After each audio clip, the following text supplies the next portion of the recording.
Hi, welcome to the quick demonstration video of boarding pass tracker. This is a simple template which will help keep track of all your boarding passes that you can generate in your business.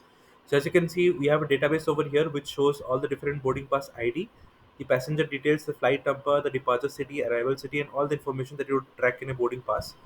And on the top, we have got a summary section which defines the upcoming flights. So this has been categorized as any departure that is happening from considering today or tomorrow or maybe in the future date.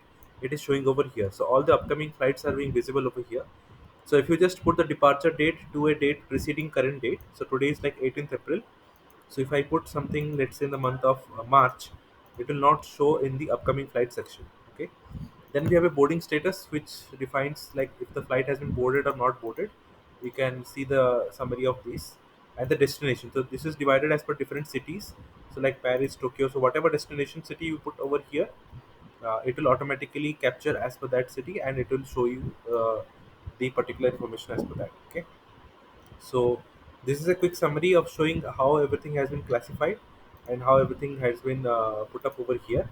Besides this, if you want to customize this template, you can definitely play around with all the settings and you can create custom views as per your needs, and you can check the filters and sorting options which shows everything in one glance.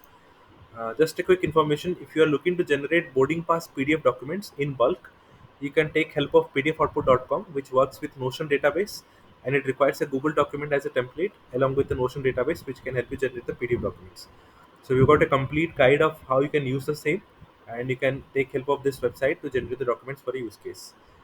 If you have any questions, please reach out to me at Notion for my use at the rate gmail.com, and I'll be happy to assist you further on this. Thank you. Have a great day.